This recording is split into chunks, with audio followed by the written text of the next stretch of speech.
क्या आपके अपराजिता के पौधे में बरसात के बाद फ्लावरिंग कम हो गई है, पत्तियां पीली पड़ रही है और पौधे की ग्रोथ रुक गई है और आप चाहते हैं कि नवंबर तक आपका पौधा फ्लावरिंग करता रहे? तो उसके लिए मैं आज की वीडियो में 3 ऐसे कामों को शेयर करने जा रही हूँ जिसे आप वक्त रहते अपने अपराजिता के पौधे पर कर लेते हैं और साथ ही साथ फर्टिलाइज़र का इस्तेमाल कर लेते हैं तो आपके अपराजिता के पौधे पर नवंबर तक फ्लावरिंग होती रहेगी। तो चलिए वीडियो स्टार्ट करते हैं। अपराजिता एक परमानेंट फूल वाली बेल है। इसके फूल बहुत ही खूबसूरत होते हैं। अपराजिता के पौधे को शंखपुष्पी के नाम से भी जाना जाता है। तो चलिए देखते हैं अपराजिता के पौधे पर हमें सबसे पहले कौन से काम करने हैं। सबसे पहला काम करना है पौधे पर से फलियों को हटाना, क्योंकि बरसात के बाद में अपराजिता के पौधे पर काफ़ी तेज़ी से फलियों का बनना स्टार्ट हो जाता है और उनके अंदर बीज होते हैं।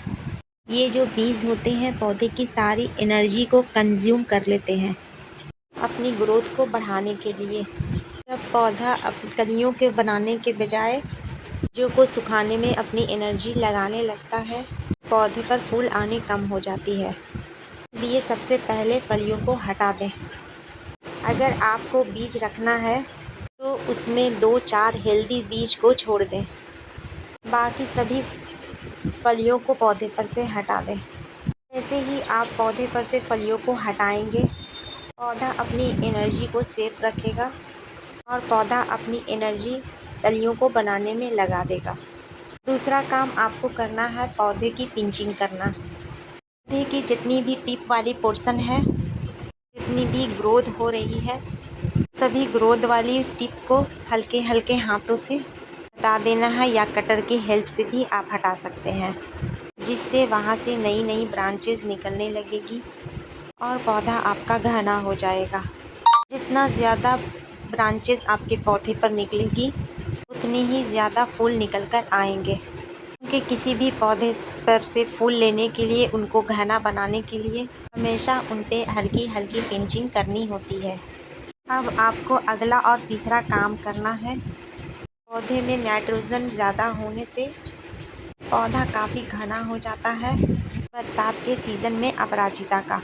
इसकी वजह से पौधे की मिट्टी में अच्छी तरीके से धूप नहीं मिल पाती है और जड़ों को ऑक्सीजन नहीं मिल पाता है। इसकी वजह से पौधे की जड़ें काफ़ी कमज़ोर हो जाती है और फिर पौधे पर फ्लावरिंग होना बंद हो जाता है या फिर काफ़ी कम हो जाती है। इसलिए पौधे की नीचे से पत्तियों को हटा दें और पौधे को किसी चीज़ का सहारा दे दें, इससे पौधे को आसानी से हवा मिलती रहे। इस वजह से पौधा अच्छी तरीके से फ्लावरिंग करने के लिए तैयार हो जाए। ये 3 ऐसे काम थे। वक्त रहते अगर सितंबर के महीने में अपने अपराजिता के पौधे पर कर लेते हैं तो आपका पौधा एक बार फिर से फ्लावरिंग के लिए तैयार हो जाएगा। चलिए देखते हैं फर्टिलाइज़र कौन सी देनी है। देने से पहले अपने गमले की मिट्टी की अच्छी तरीके से गुड़ाई कर लें, क्योंकि बरसात की वजह से मिट्टी काफ़ी सख्त हो जाती है। मिट्टी को हल्की करना काफ़ी ज़रूरी होता है।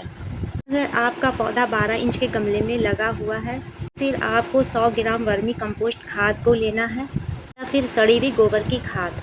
इसमें NPK पाया जाता है और इसमें बहुत सारे पोषक तत्व पाए जाते हैं, पौधे की ग्रोथ के लिए काफ़ी ज़रूरी होता है। और ये जो सामने देख रहे हैं ये दूसरी फर्टिलाइज़र है, केले के छिलके का पाउडर।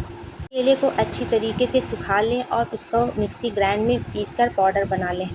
केले के छिलके में बहुत अच्छी क्वांटिटी में पोटेशियम, कैल्शियम, आयरन, कार्बोहाइड्रेट के साथ विटामिन A पाया जाता है। इसकी वजह से पौधे में काफ़ी अच्छी फ्लावरिंग होती है। 2 चम्मच केले का छिलके का पाउडर मैंने लिया है। ये बिल्कुल ऑर्गेनिक फर्टिलाइज़र है, पौधे में किसी तरीके का नुकसान नहीं होता है। तीसरी फर्टिलाइज़र है नीम खल्ली का पाउडर। इसके लिए मैंने लिया है 2 चम्मच नीम खल्ली का पाउडर।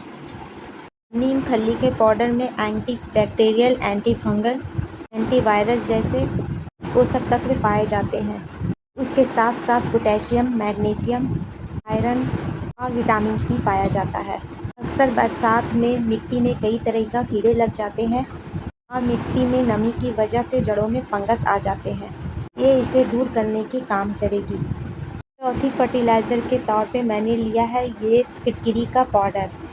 फिटकिरी को पाउडर फॉर्म में बना लें। इसके लिए आपको ज़्यादा नहीं लेना है फिटकिरी, बस 1 चुटकी आपको फिटकिरी लेना है। फिटकिरी में काफ़ी अच्छी क्वांटिटी में पोटेशियम पाया जाता है। इसके साथ साथ इसमें एंटीऑक्सीडेंट और ये मिट्टी के पीएच लेवल को बराबर रखता है, क्योंकि बरसात की वजह से मिट्टी के सारे पोषक तत्व निकल जाते हैं। इससे मिट्टी का पीएच वैल्यू कम हो जाती है। इस वजह से पौधे पर फ्लावरिंग नहीं हो पाती है। ये मिट्टी की पीएच वैल्यू को बराबर रखेगा, पौधे पर फ्लावरिंग लाने का जल्दी काम करेगा।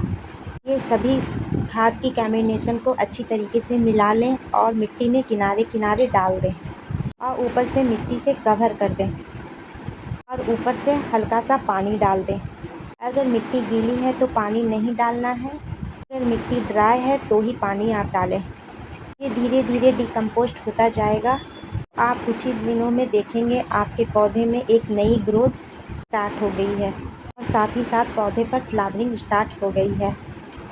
आपको एक बात की ध्यान रखनी है, फिटकिरी का पौधे पर ज़्यादा इस्तेमाल नहीं किया जाता है, सिर्फ मिट्टी की पीएच वैल्यू बनाने के लिए किया जाता है। ये थी छोटी सी जानकारी। लाइक सब्सक्राइब करना ना भूलें।